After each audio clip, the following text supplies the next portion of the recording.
సంఖ్యాకాండము 6వ అధ్యాయము.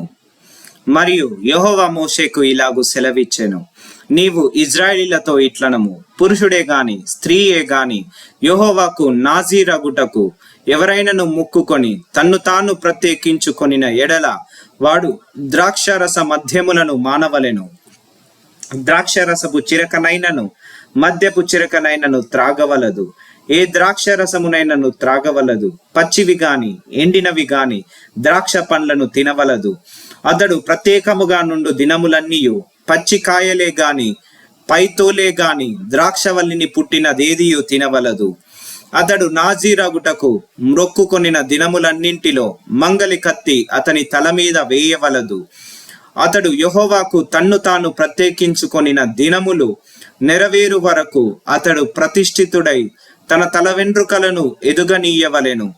అతడు యెహోవాకు ప్రత్యేకముగా నుండు దినములన్నింటిలో ఏ శవమును ముట్టవలదు.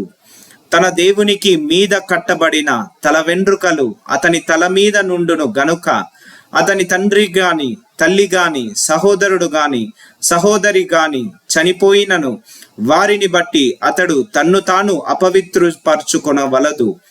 అతడు ప్రత్యేకముగా ఉండు దినములన్నీయు అతడు యెహోవాకు ప్రతిష్ఠితుడుగా ఉండును. ఒకడు అతని యొద్ద హఠాత్తుగా చనిపోవుట వలన ప్రత్యేకముగా ఉండు వాని తల అపవిత్రపరచబడిన ఎడల అతడు పవిత్రపరచబడు దినమున అనగా 7వ దినమున తన తల గొరిగించుకొనవలెను.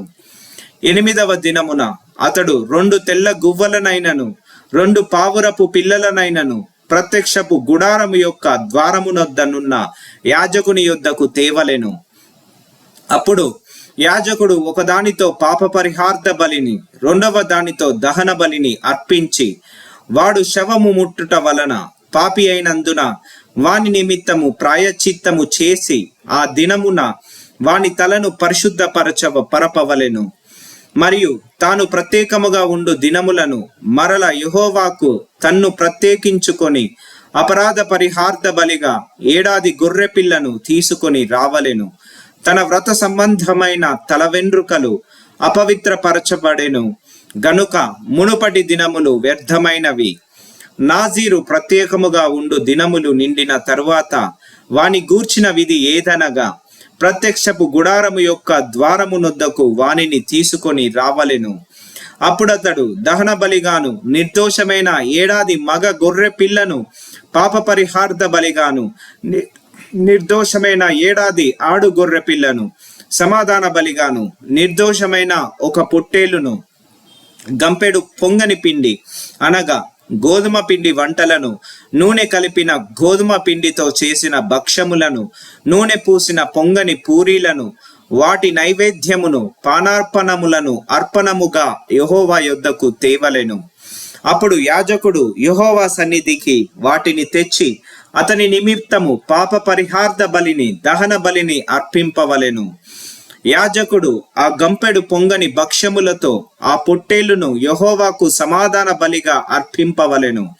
వాని నైవేద్యమును వాని పానార్పణమును అర్పింపవలెను.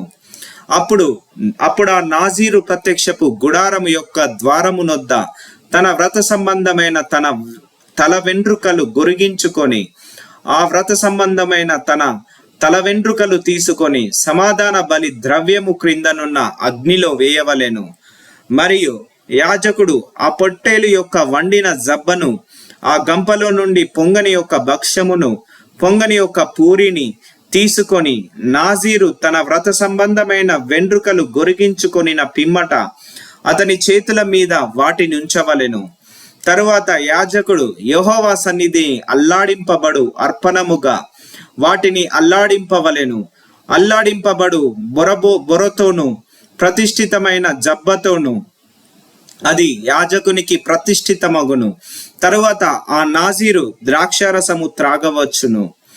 మొక్కుకొనిన నాజీరు తన కలిమి కొలది ఇచ్చు దాని గూర్చిన విధియు అతడు నాజీరై ఉన్నందున యెహోవాకు అర్పింపవలసిన దాని గూర్చిన విధియు ఇదే.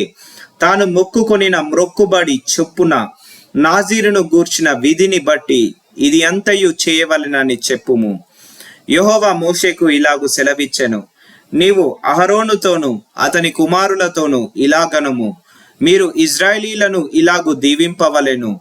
యెహోవా నిన్ను ఆశీర్వదించి నిన్ను కాపాడునుగాక. యెహోవా నీకు తన సన్నిధిని ప్రకాశింపజేసి నిన్ను కరుణించునుగాక.